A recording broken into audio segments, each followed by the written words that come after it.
Money. We treat it as a law of nature, as fixed as gravity. But in reality, money is an architectural project. How did we go from a world where value was tied to precious metal, a tangible, heavy, and finite asset, to a digital reality where trillions of dollars are conjured from thin air as digital ghosts? The rise of the modern financial system is a wild underdog success story, not for the public, but for the elite. This is a journey through the different eras of wealth, from the secret meetings that birthed the central engine, to the decoupling from reality in 1971, to the structural crashes and bailouts of the modern age. And trust me, this story gets crazy. Welcome to the insane history of ghost money. The story of the wealth engine begins in a surprising place, a secluded hunting club off the coast of Georgia called Jekyll Island. It's 1910, and 6 of the world's most powerful financial architects are meeting in absolute secrecy. These men represented a quarter of the world's total wealth. They traveled under aliases. They told no one their destination. These men found they made a great team, but they also shared a common vision. They realized the Internet of Money needed a central server. Their dream was to construct their own sovereign central bank and stabilize their control over the global economy. However, their dreams of total control faced a public that was wary of centralized power. The architects had to design a system that looked like a government entity but operated with the private physics of a corporation. They built a mirrored building. In 1913, the Federal Reserve Act was passed. It was the moment the visible class began working for paper, while the elite began working for the printer. At the top of the system, the architects could now decide who received credit, at what interest rate, and for how long. The problem was, for the public, the era of physical value was about to end.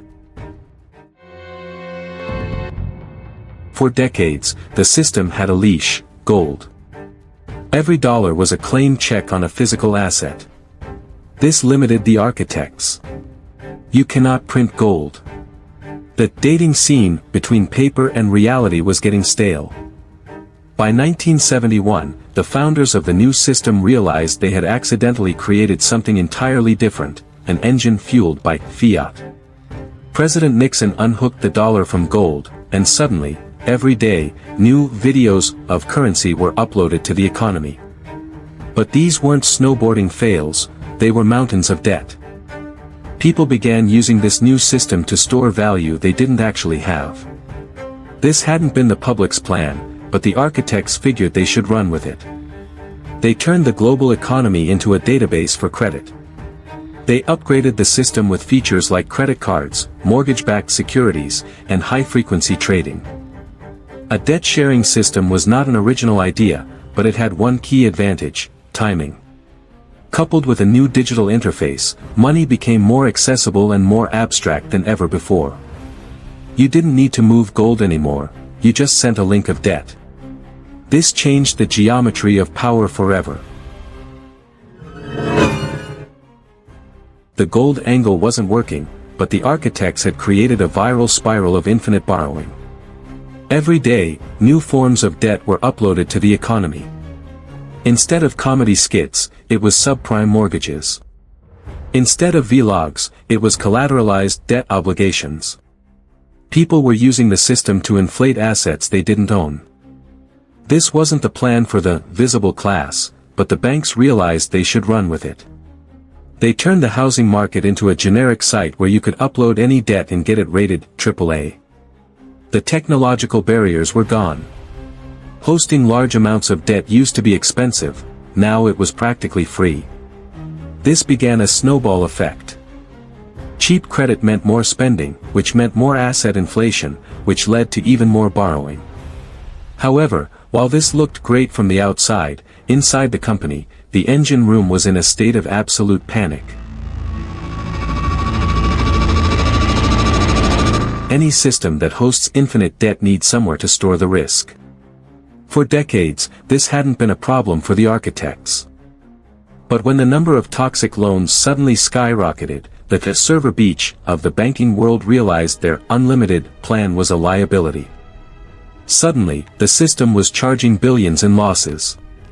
The even bigger problem was that the financial system wasn't a functioning business without constant injections of new capital. Around 2008, the architects felt the walls closing in. This was the apocalypse of finance. The realization that the underlying assets were worthless. If they didn't find an investor soon, the system would go bankrupt. But then, to everyone's shock, the government stepped in. They were so impressed with the systemic importance of the architects that they agreed to invest trillions. The founders breathed a sigh of relief. They used this money to patch the mirrors. The foundation was still infested with debt, but the engine seemed to have a future. Even after the crash, the original vision remained the same. The difference now was that the architects had the resources of quantitative easing at their disposal. This began a golden age for the elite. The subscribe button of this era was the low-interest loan.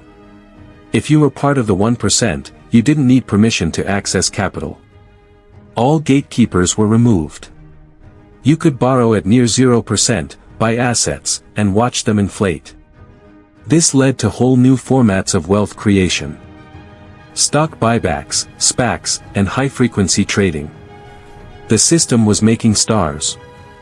Billionaires emerged not from building industry, but from engineering financial structures.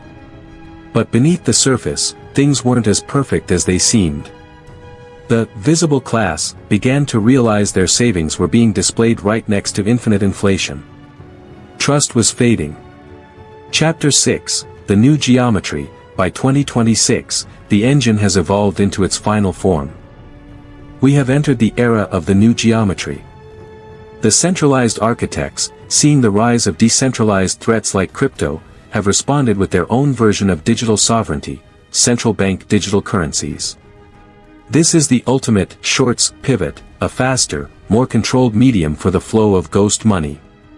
The system is now competing on every front and winning. With over $2.5 quadrillion circulating in the derivatives layer, the architecture is more frequent and more dominant than any nation-state. However, the definition of the wealth architect has fundamentally shifted. We are no longer looking at individuals in mahogany rooms, we are looking at sovereign wealth funds and private equity fortresses that operate as independent empires. It is crazy to think this global monolith began as a secret meeting on a hidden island. But history is only a blueprint. If this investigation has made you realize that you are currently a resident of the Glass City, it is time to change your geometry. We have prepared the strategy to help you win the game of modern wealth. The vault is opening for those ready to design their own mirrored building. Do not just watch the architecture. Build it. Master the shadows. Join the 1%. Subscribe to VALTR.